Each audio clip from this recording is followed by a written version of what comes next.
Waldaan daawwachiiftota turistii naannoo Oromiyaa yaa'ii idilee isaa lammaffaa Adaamaatti taa'e. Miseensonni waldichaa fi qooda fudhattoonni adda addaa yaa'icha irratti argamaniiru. Waldichi erga hundeeffamee yeroo gabaabaa ta'us rakkoolee mudatan hedduu bira darbuun gama gahee daawwachiiftotaa ijaarsa biyyaa keessatti dabaluun hojiilee gurguddaa akka raawwate leenjii dandeettii cimsuu opereetaroota turizimii fi daawwachiiftota turistii miseensa waldichaa ta'anii kennuunii fi gama biroon hojiileen mishaan raawwataman bu'aa argamsiisuu gabaasa dhiyaateen ka'eera.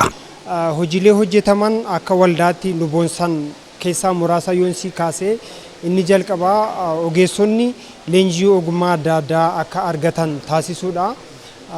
Ogeessi turizimii tokko ogummaa turizimii irratti ga'umsa argachuu danda'u qaba.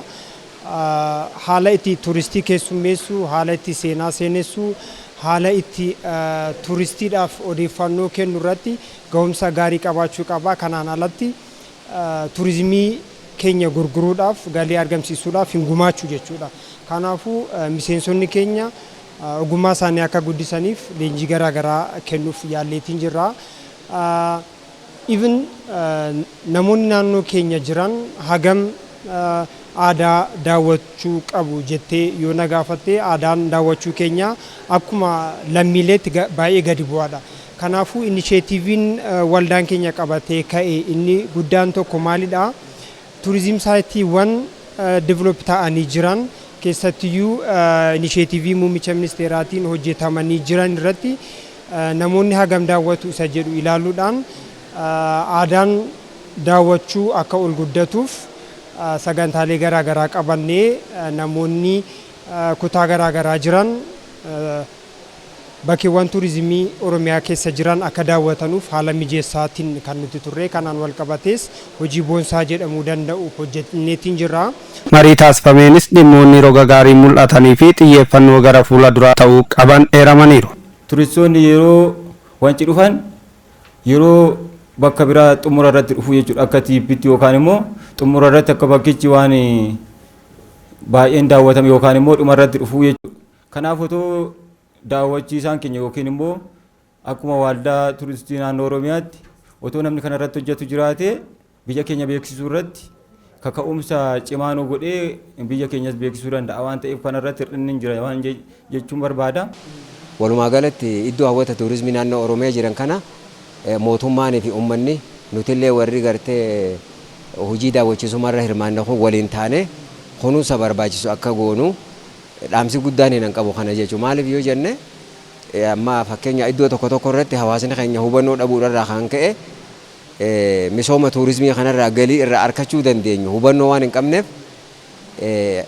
horii faa keessa naqu ammallee ammaas daangaalee gartee sila bineensonni baay'ee daawwataman biyya teenya qofatti argaman keessa galan kana loowwan faa keessa naquu fi daangaa isaanii dhiibanii karaa uruu faa jijjiiruudhaan wanni akkanaa kun xiqqashoo paarkiilee keenyarra waan gaggeeffamaa jiru mootummaa teenya waliin taane biiroo aadaa fi turizimii Oromiyaa akkasumallee ammaas koomishina turizimii Oromiyaatii fi daawwachiiftoonni hundi keenya hojii kunuunsa gartee naannoo keenyaa kana kan gartee amma xiqqashoo laafina qabu kana akka baay'ee irra hojjennu ani dhaamsi guddaan hin qabu kana. Saganticha irratti kan argaman hoogganaa ittaanaan biiroo aadaa fi turizimii Oromiyaa gargaaraan Piroofeesara Daraaraa Katamaa dilbii fi kuufama qabeenyaa damichaan naannichi qabu baasanii agarsiisuun akkasumas beeksisuu keessatti waldaan daawwachiiftota turistii shoora qabu cimsee itti fufuu akka qabu dhaamaniiru. Qabeenya aadaa fi turizimii naannoo keenya qabdu immoo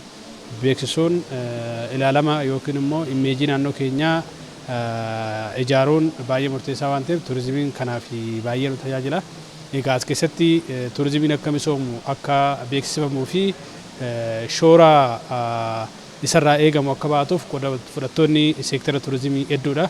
Kanneen kana keessaa shoora olaanaa kan qabanii fi turistoota fidanii daawwachiisuu irratti turistoota bira ga'anii amansiisuu irratti qabeenya potenshaala naannoo keenya biyyi keenya qabdu kana addunyaatti agarsiisuu irratti qaama mootummaa caalaa biizinesii kana keessatti biizinesii kana kan hojjetan turistiin ka'umsa isaarraa kaasee aga biyya isaatti deebi'utti turistii kan qajeelchan odeeffannoo gahaa kan kennanii fi qabeenya turizimii biyyi kun naannoo keenya qabdu kan gurguran daawwachiistota kana. daawwachiistonni kun turistoota bakka bu'anii biyyas naannoo uummata bakka bu'anii akka ambaasaadaraatti kan tajaajilan lamaan iyyuu kan walitti fidan waan ta'eef gama dinagdee hawaasummaa siyaasaa fi dippiloomaasiitiin hunda caalaa immoo aadaa keenyaaf duudhaaf safuun keenya akkasumas qabeenya turizimii keenya addunyaatti akka beekamuu fi akka gurguramu gara dinagdeetti akka jijjiiramu jiruuf jireenya hawaasa keenya akka jijjiiruuf shoorri daawwachiistota olaanaadha. Turizimiin akka guddatuuf akka misoomuuf misoomaaf guddina biyyaa kana keessatti naannoo keenyaa keessatti shoora akka baatuuf gahee olaanaa waan qabaniif biiroo aadaa fi turizimii waliinis qaama dhimmi ilaallatu waliinis akkasumas immoo waldaalee daawwachiistotaa naannoo keenya keessa jiran waliinis qindoominaan hojjechuudhaan turizimiin dinagdee keenya keessatti shoora gaarii akka baatuuf waamicha koo dhiyeessa.